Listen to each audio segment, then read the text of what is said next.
Hello guys, so welcome back. And from today we'll start, with the real content of ethics, which is pretty much important from an exam perspective. From level one perspective, level two perspective, level three. In all these levels, ethics will be very important. For level two also. So I'll tell you how ethics is. Uh, the content, moreover, remains the same. Okay. So let's say we talk about codes and standards right now. Okay. The content will remain same in level one. In level two, it will go in depth. Okay. So it will dig a bit deeper in terms of the array of situations which it will deal with. And level three will be more or less the same, maybe, one or two topics upar niche. So that is how it will be. So yeah, let's just get started with the first part of the chapter, the starting part of the chapter, which actually talks about something else apart from the codes and standards. It talks about how the CFA Institute functions when it comes to uh, monitoring the behavior of CFA members and candidates. Okay. When it comes to enforcing the codes and standards. Okay. So what is the body of this particular whole, uh, governance which CFA Institute has set up to monitor the activities of its members and candidates. So to ensure that the members and candidates are ethical, okay, they are doing their activities within the realm of ethics, and that's how they proceed. So let me just share my screen. I'll just give you some idea, and this does not require your textbook. So just a second. Yeah, I think you are able to see the Excel, which I have prepared. So yeah, this is the part which we will be looking at right now. Very small and a very easy, more of a information driven part, which we will see. So let me just zoom the screen. Maybe, you guys, when you guys will be watching the video, it might just be a bit, just a second. Yeah, yeah, this will be pretty much comfortable to you all. So yeah, professional conduct program of the CFA Institute.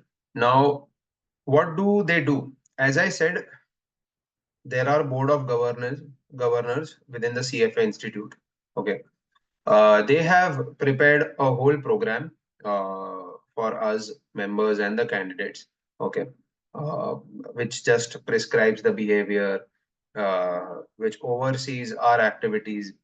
If there is any wrongdoing activity which they catch, or if they notice something, then they might just come to us, investigate the whole thing, and then they might just decide uh, what penalty or what kind of price we will have to pay for it. That price can be monetary, can be non-monetary. CF Institute is extremely strict with all this. I'll give you a very I'll finish up that example in a very brief manner, but let us just first see the literature. Then I'll give you a very interesting example. Okay, so that you guys also stay safe when you are giving your exams.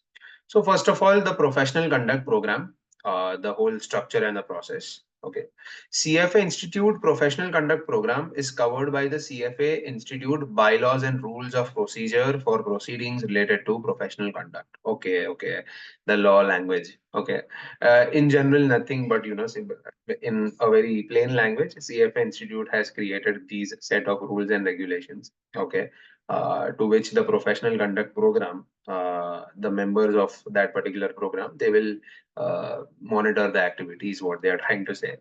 The second point says board of governors have the overall responsibility for the professional conduct program, as I just mentioned. Okay, they are the ones who will, kind of tweak the PCP as per the changes in the time, changes in the trends. Okay, and the disciplinary review committee is responsible for enforcing codes and standards. Right.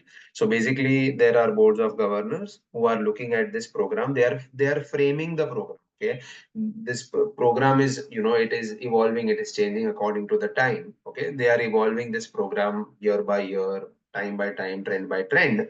Okay. And then this particular committee called as the disciplinary review committee, uh, they will check if a particular candidate or a member, okay, is adhering according to the codes and standards. If not, then there will be some punishment or XYZ things. We'll come to that. The next part is circumstances that can prompt an inquiry. When will these people, really come into picture? When does the disciplinary review committee actually come into picture, right? When there is some kind of a prompt of inquiry which has come. Now what are these set of things which prompt an inquiry are as follows. So self-disclosure by member candidate on annual PC statement of involvement in civil litigation, criminal investigation, or that the member candidate is subject to a return complaint. Okay, so the first thing is that the member or a candidate himself or herself comes and admits that there is something which is going on with them. It is not proven, okay, but there is some sort of a criminal investigation or a civil litigation that they are going through, and they are subject to a return complaint. Okay, there is a legal document, or there is some kind of a documented thing which is happening against them. Okay, for some wrongdoing which has happened. So the candidate or the member himself or herself come and admit that. Okay, rather than them knowing. From any third party source. So that is one. And what is annual PC statement? The annual professional conduct statement is nothing but a member, uh, whenever they pay the CFA Institute dues, okay, the annual dues, they also sign the annual professional conduct statement. Okay, that statement states that the member who is paying this particular annual fee to use CFA as a designation after their name, the charter, okay, to use charter holder as a tag, they are, uh, in terms of their professional conduct, they are in adherence to standards and codes, is what it says. Okay, so this is point one. Number two, return complaint about a member candidate that is received by the professional conduct staff. Again, as I said, okay, some third party might just go and on a no-name basis, they might just go and talk about this particular thing, which has happened to maybe a member or a candidate. That can prompt an inquiry. Number three, evidence of misconduct that professional conduct staff received through public sources. Maybe they read something on a newspaper written about you, or on social networking site like a LinkedIn or something, or anything, okay, through which they can just try and start investigating. Number four, report by CFA exam proctor of possible violation in exam. Okay, now this is not concerning me, but you. Okay, so you guys will be appearing for this particular exam. So let's say if you guys try to cheat in any other way, maybe you carry chits or try to copy, that again falls under such a violation that can prompt an inquiry. And I had an example relating to this only. We'll come to that. Next point, analysis of exam materials or monitoring of social media by CFA Institute. Okay. Let's say when you are being given us exam material, exam paper or something, whatever it is, and you write something on it which is not allowed. Okay, there is a rule that you should not write on the exam paper, or you should not talk about the exam content or something like that. Or let's say if you go to Twitter or LinkedIn or any other social media handle and maybe try to claim something which is false in nature. Let's say if I am not a charter holder and if I write CFA after my name, it's something which is not right. Obviously, let's say if I have cleared all three levels, but I'm not still not eligible for the charter because of the lack of work experience, and if I write CFA after my name, then that becomes a problem. That is a wrong thing. So all these things, they prompt an inquiry. Now, once an inquiry has begun, what next? So the next point is the professional conduct staff, okay, will interview the subject member or candidate. Okay, एक interview होगा. Then interview complainant or the third party. They will also go and interview the complainant or the third party to understand the authenticity of this particular complaint. Okay, sometimes the complaint might just not be legitimate, so that might also be the case. The next point is collect documents relevant to investigation. Obviously, when some like, I mean, no allegation is complete without some set of proofs, without some set of material, okay, which can prove that this particular member or a candidate has done something. So that is important. Once the study of all these things have been conducted by the professional conduct staff, is when the final decision comes. And what can be the possibility, what possible decisions they can take are as follows. So, number one, no disciplinary actions are appropriate. Maybe they just arrive at a conclusion that no, the complainant or the third party, or something which they came up with is not legitimate, and the member or the candidate is clean. Number two, issuance of a cautionary letter. Okay, so let's say someone has made a complaint against you, but maybe the the documents, or maybe the proofs are not enough, okay, to actually prove you wrong, okay, but somehow they hint that you have done something. Kuch to galat hua hai, okay. There is something which is fishy, but they are just not able to prove completely via their set of documents which they have, or material which they have, or maybe they are able to prove that, but something which you have done is not that intense, okay. So these are the possible scenarios due to which they might just issue a cautionary letter saying that, you know uh, I mean, something has come to our notice, okay. This thing has come to our notice, and you just need to be careful of this, okay. If you're doing something like this, and if you continue to do so, then strict action will be taken. So this is a cautionary letter, okay. If you are taking us lightly, then please don't, okay. So it is like that. The third one is discipline the member candidate, where the member or candidate will accept or reject the sanction. Okay. So what happens is, the institute will just come to you saying that, let's say you are a candidate and they found that you cheated in the exam. Okay. And they are able to prove that. Maybe the proctor saw you, maybe they can see via cameras or blah, blah, blah. Okay. Whatever it is. So they come to you saying that, this is the mistake which you have done. Okay. And we plan to discipline you by maybe suspending you for a couple of years, where you cannot give an CFA exam for the next 2 years, or maybe you will have to pay a monetary penalty of this dollars or amount, whatever it is. You have the right to accept or reject the sanction. Okay, you can be like, yeah, I know I made a mistake, I accept this and I'm sorry for that. Let me just accept whatever penalty you throw at me. Or you can reject, you still stay adamant that I have not done anything and I'm not going to accept whatever allegations you are throwing at me. In which case, okay, in which case, if you reject, see the next point, okay, if you reject, this may include condemnation by member peers or suspension of candidates' participation in the CFA program. In simple words, if you reject the candidate, the CFA institute might just, you know, remove the CFA tag out of your life, right? Uh, will just remove the whole certification out of your life.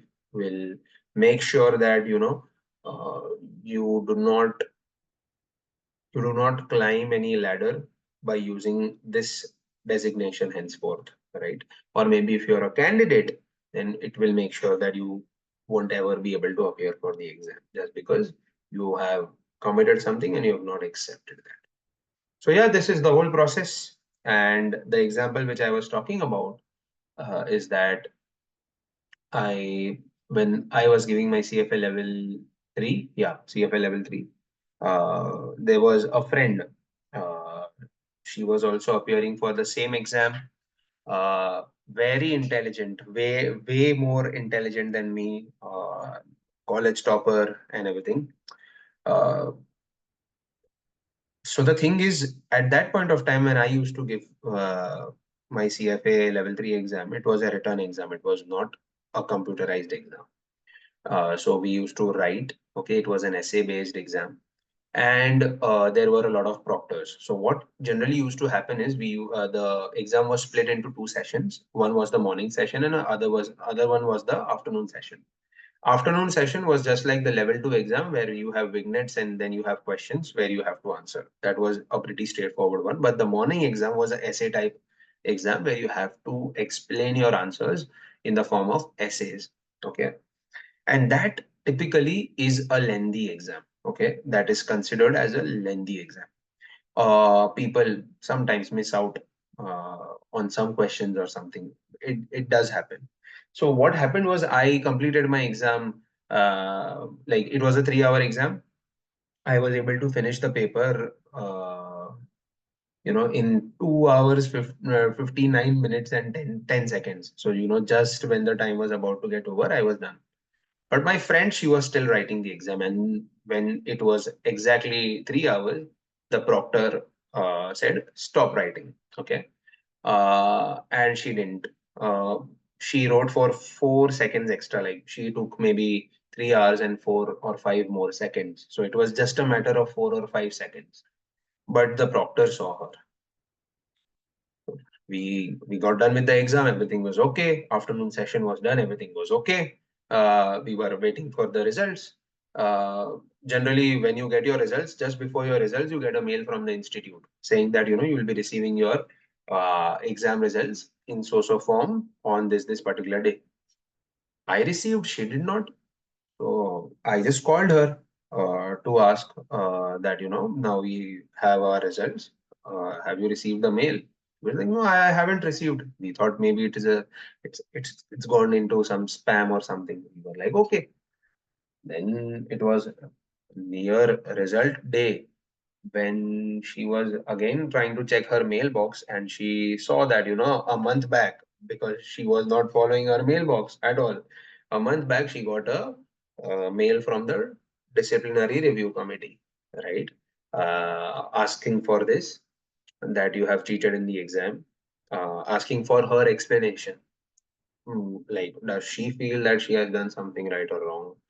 She gave her explanation and she kind of accepted. And because the thing is, I remember that she took some seconds extra. She was first not accepting that, but I was like, see, I'm your friend and I just don't want you to get out of this whole picture of CFA. Better to accept. And I saw you that you were writing even after the proctor said to stop. So she accepted that, but she was suspended for 2 years from giving any exam, and that is the reality of things. So what I'm trying to say is that just sharing a real life example to not get into all these things. You study a lot. We all are very matured people. People appearing for this exam. It's not a very we are no more kids, right? Everyone is an adult. Everyone has paid a good sum for this particular exam. Everyone has invested a lot of time for this exam, and everyone has their own fate, and leave it to that. Never try and copying the exam or do something against the institute. uh, this appeal is towards a lot of Indian audience which I have, and most of them would be that only. What happens is, in India, I know that a lot of students are habituated to, just a second, sorry guys. I know that a lot of students are habituated towards uh, cheating in the exam, or maybe trying to get a loophole surrounding exams. But all I'm saying is, don't do it here. This is certainly serious. And yeah, that's about this particular video, guys. In the next video, we'll do code of ethics, and after that we'll start with the standards. So I hope this was an interesting video where I try to convert a very dry topic into something usable and interesting. So yeah, thank you guys.